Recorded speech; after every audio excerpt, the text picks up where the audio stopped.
Bakit specific yung pag-iimbestiga? Bakit hindi iniimbestigahan lahat ng corruption scandal? Bakit kinokontrol yung kwento sa corruption? Bakit hindi nilalabas lahat nung mga insidente o mga gawain o mga iskandalo sa korupsyon? Bakit pinipili? Ay, ito na nga mga poge. Ha? Biglang shoutout po sa ating lahat.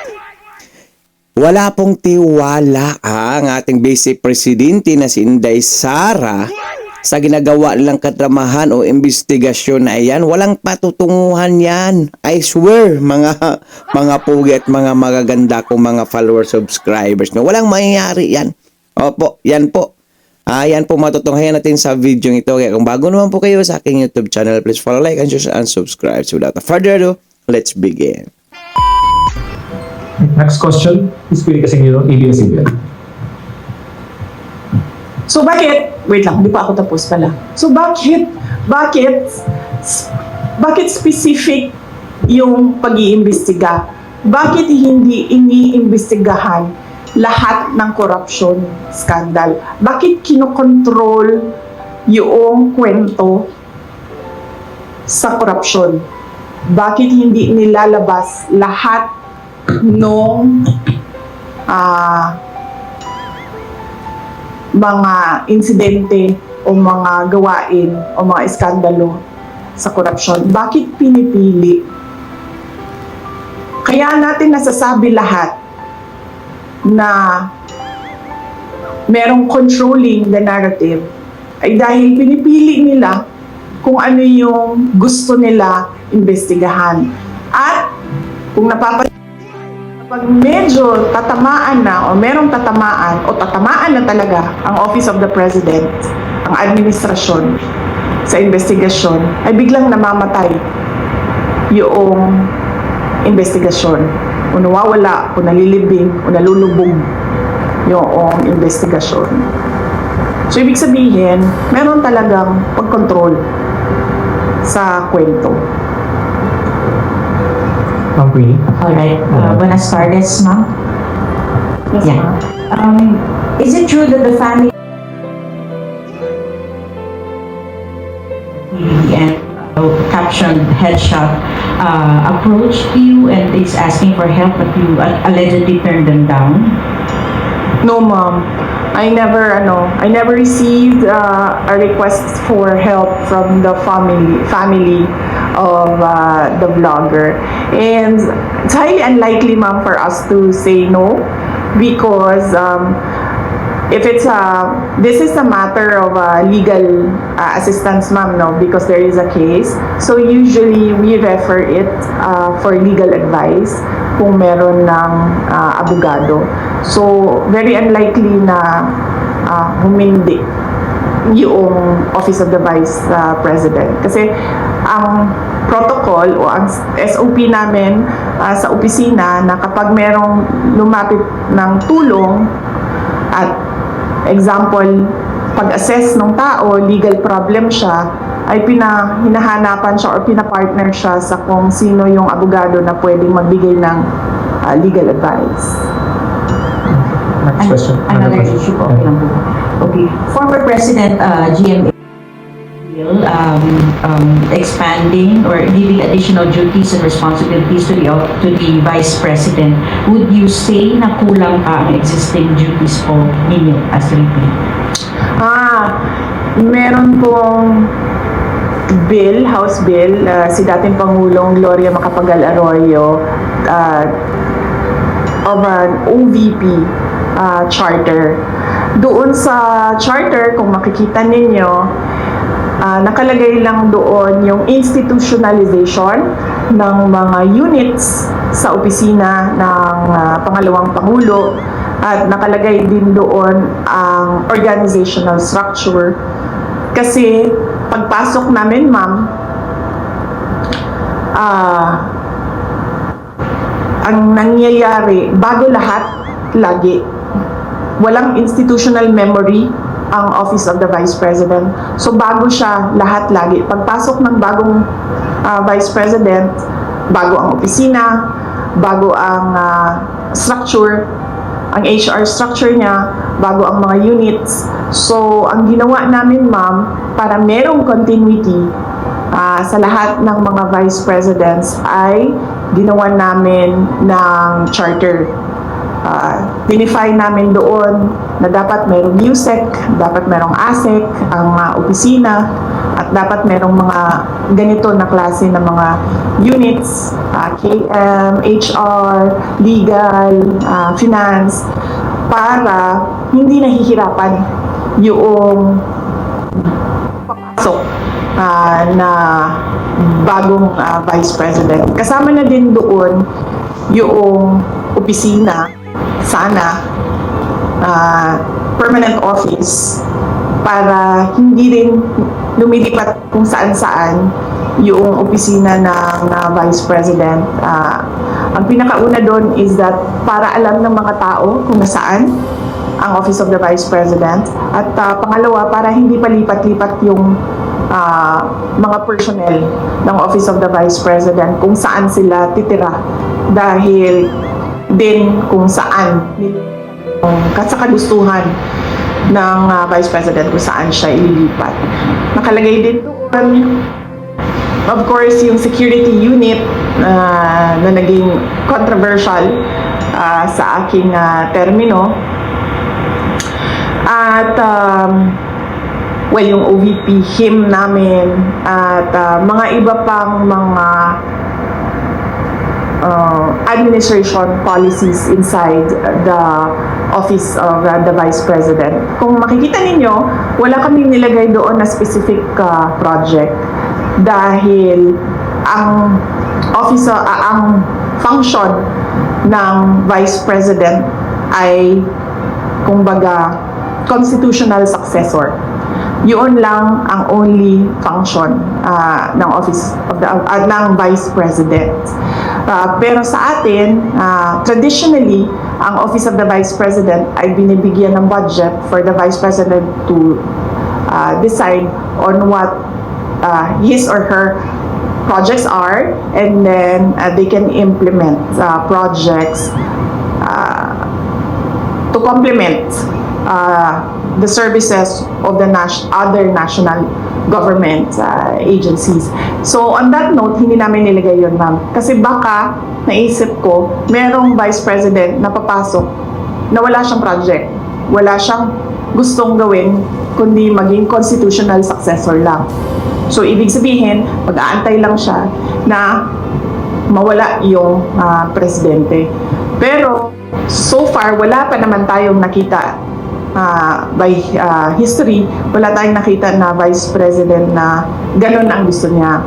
Lahat merong kani-kanilang projects. Ang hindi lang namin ginawa ay mag-define kung ano yung project. Kasi magdedepende yon sa panahon kung kailan siya naging Vice President, sa panahon kung kailan anong relevant na project. So ang ginawa ay yung structure ng opisina na kahit anong project ay ma-implement noong organization.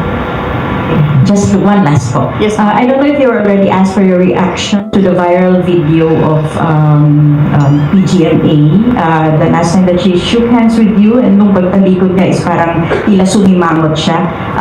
What's the relationship between you two right now po, yung status? Ni ma'am? Wala, ganun naman kasi talaga si ma'am eh.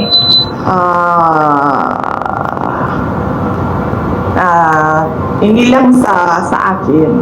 Nakita ko na rin siya, ganyan siya sa ibang tao. It's nothing personal.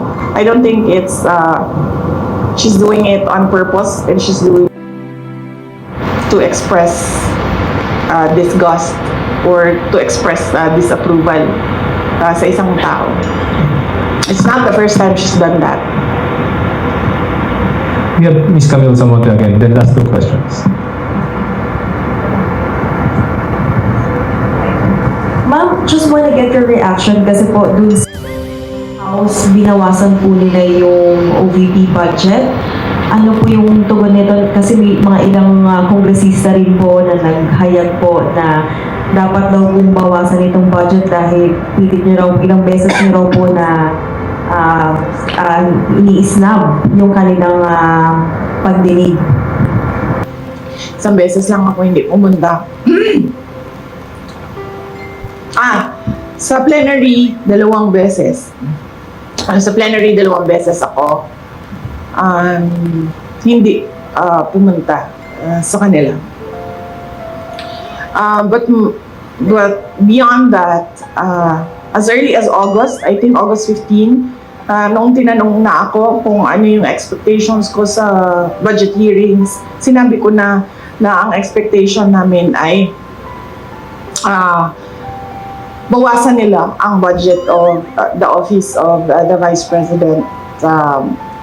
Dahil sinabi ko at the time, it's the same administration, it's the same Speaker of the House of Representatives, and it's the same set of characters.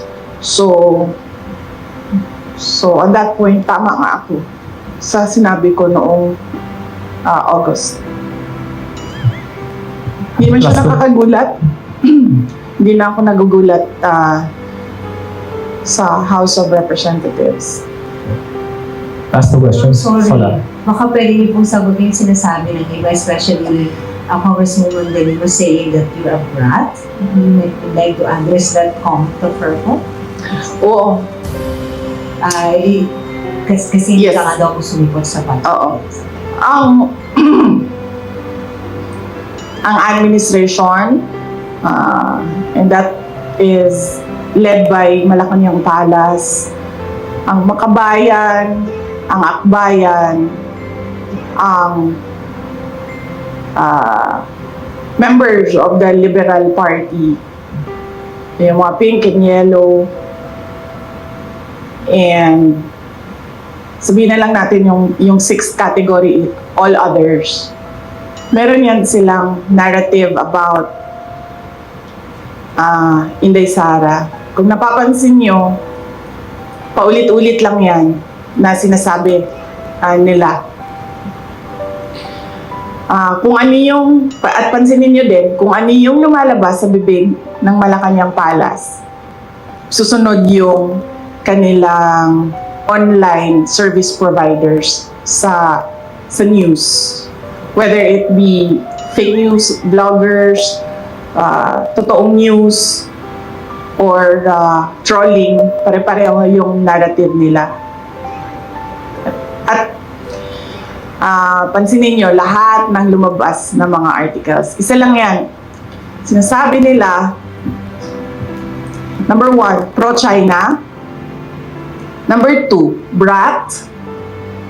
Number 3, Lucaret, crazy. At number 4, nakalimutan ko yung isa. Ano yung isa, ma'am? Paulit-ulit lang yan sila eh. At confidential funds. Ilustay. Yan. Pro-China, brat, Luka-Luka, at confidential funds. 4 lang yan. Pansinin nyo, inuulit-ulit nila yan. Hoping siguro na one of those will stick sa image or sa reputation para makasira sa akin. So, hindi ako nagtataka na magsasabi ng ganyan si